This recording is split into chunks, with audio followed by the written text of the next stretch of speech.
Hello, everyone. Welcome to another Bible reading by As Read By. We are going to be in Genesis 9, so if you guys want to follow along, that's where we're starting. I do want to say I'm going to start doing these weekly. I don't know what day I'll be uploading yet. I'm still kind of figuring that out. I got my coffee. Can't do nothing without coffee. All right. So, let's get to reading. And God blessed Noah and his sons and said to them, Be fruitful and multiply and fill the earth. The fear of you and the dread of you shall be upon every beast of the earth and upon every bird of the heavens, upon everything that creeps on the ground and all the fish of the sea. Into your hand they are delivered. Every moving thing that lives shall be food for you. And as I gave you the green plants, I give you everything. But you shall not eat flesh with its life, that is, its blood. And for your lifeblood I will require a reckoning from every beast, I will require it, and from man. From his fellow man I will require a reckoning for the life of man. Whoever sheds the blood of man, by man shall his blood be shed. For God made man in his own image. And you be fruitful and multiply, increase greatly on the earth, and multiply in it. Then God said to Noah and to his sons with him, Behold, I establish my covenant with you and your offspring after you, and with every living creature that is with you, the birds, the livestock, and every beast of the earth with you, as many as come out of the ark. It is for every beast of the earth. I establish my covenant with you, that never again shall all flesh be cut off by the waters of the flood, and never again shall there be a flood to destroy the earth. And God said, This is the sign of the covenant that I make between me and you and every living creature that is with you for all future generations. I have set my bow in the cloud, and that it shall be a sign of the covenant between me and the earth. When I bring clouds over the earth, and the bow is seen in the clouds, I will remember my covenant that is between me and you and every living creature of all flesh. And the waters shall never again become a flood to destroy all flesh. When the bow is in the clouds, I will see it and remember the everlasting covenant between God and every living creature of all flesh that is on the earth. God said to Noah, This is the sign of the covenant that I have established between me and all flesh that is on the earth. The sons of Noah who went forth from the ark were Shem, Ham, and Japheth. Ham was the father of Canaan. These three were the sons of Noah, and from these the people of the whole earth were dispersed. Noah began to be a man of the soil, and he planted a vineyard. He drank of the wine and became drunk and lay uncovered in his tent. And Ham, the father of Canaan, saw the nakedness of his father, and told his two brothers outside. Then Shem and Japheth took a garment, laid it on both their shoulders, and walked backwards and covered the nakedness of their father. Their faces were turned backwards, and they did not see their father's nakedness. When Noah awoke from his wine and knew what his youngest son had done to him, he said, Cursed be to Canaan, a servant of servants shall he be to his brothers. He also said, Blessed be the Lord, the God of Shem, and let Canaan be his servant, and may God enlarge Japheth, and let him dwell in the tents of Shem, and let Canaan be his servant. After the flood, Noah lived 350 years. All the days of Noah were 950 years, and he died. These are the generations of the sons of Noah, Shem, Ham, Japheth. Sons were born to them after the flood. The sons of Japheth, Gomer, Magog, Madai, Javan, Tubal, Mashuk, and Tiras. The sons of Gomer, Ashkenaz, Riphath, and Togarmah.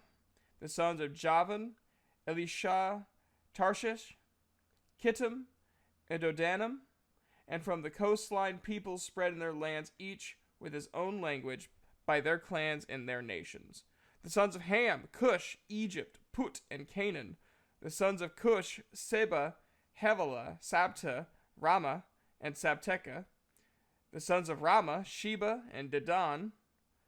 Cush fathered Nimrod. He was the first on earth to be a mighty man. He was a mighty hunter before the Lord. Therefore it is said, like Nimrod, a mighty hunter before the Lord. The beginning of his kingdom was Babel, Erech, Akkad, and Calneh. in the land of Shinar. From that land he went into Assyria and built Nineveh, Rehoboth-ir, Calah, and Rezin, between Nineveh and Calah, and that is the great city. Egypt fathered Ludim, Ananim, Lehabim, Naphtuhim, Pathrusim, Casluhim, from whom the Philistines came, and Caphtorim. Canaan fathered Sidon, his firstborn, and Heth, and the Jebusites, the Amorites, the Girgashites, the Hivites, the Archites, the Sinites, the Arvadites, the Zemarites, and the Hamathites. Afterward, the clans of the Canaanites dispersed, and the territory of the Canaanites extended from Sidon in the direction of Gerar as far as Gaza, and in the direction of Sodom, Gomorrah, Admah, and Zeboim, as far as Lasha. These are the sons of Ham, by their clans, their languages, their lands, and their nations.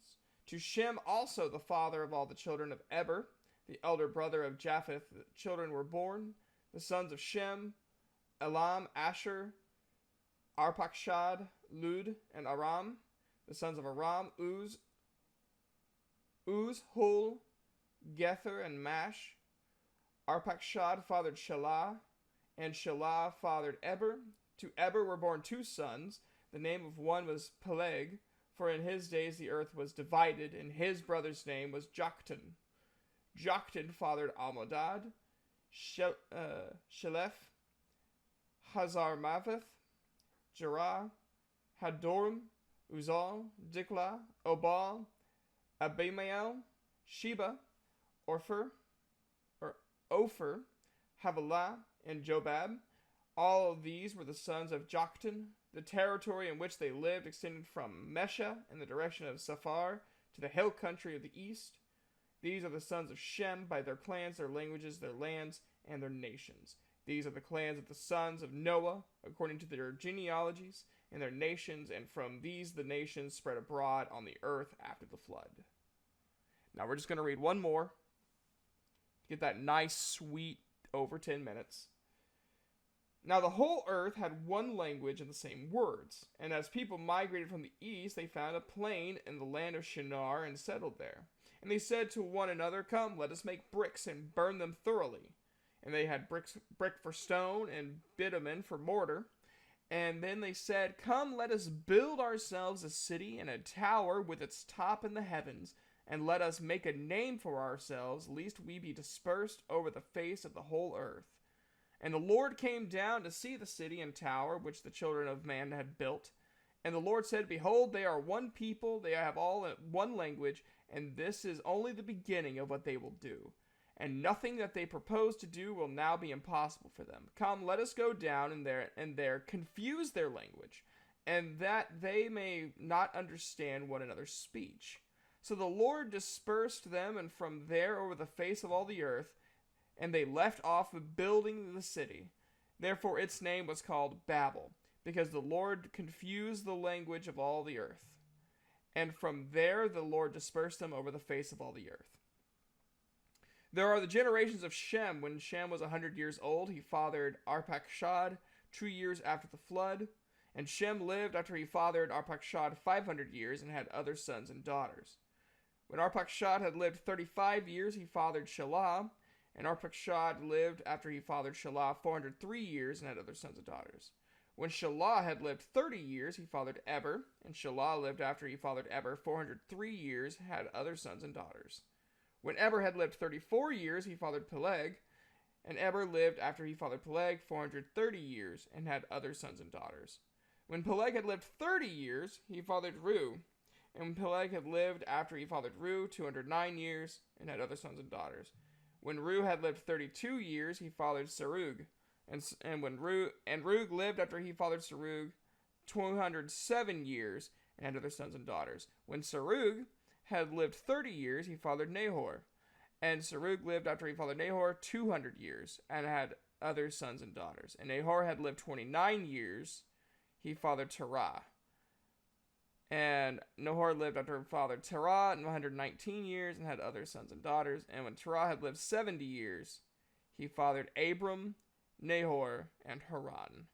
Now these are the generations of Terah. Terah fathered Abram, Nahor, and Haran. And Haran fathered Lot. Haran died in the presence of his father Terah in the land of his kindred in Ur of the Chaldeans. And Abram and Nahor took wives. The name of Abram's wife was Sarai, and the name of Nahor's wife Milcah, the daughter of Haran, the father of Milcah and Iscah.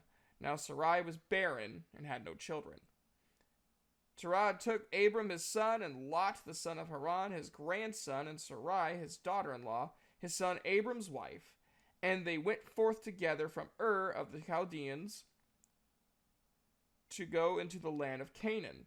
But when they came to Haran, they settled there. The days of Terah were 205 years, and Terah died in Haran. All right. So that's all we're going to read this week. I'm going to make better time.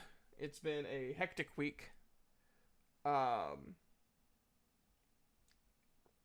So I didn't want to overburden myself with a whole bunch of tasks. So I'm trying to kind of pace myself this week. Next week I'll be a little bit more structured, hopefully. So we'll be reading a lot more. And we'll be starting on chapter 12 next week. And we'll go from there. Have an awesome day and a good night.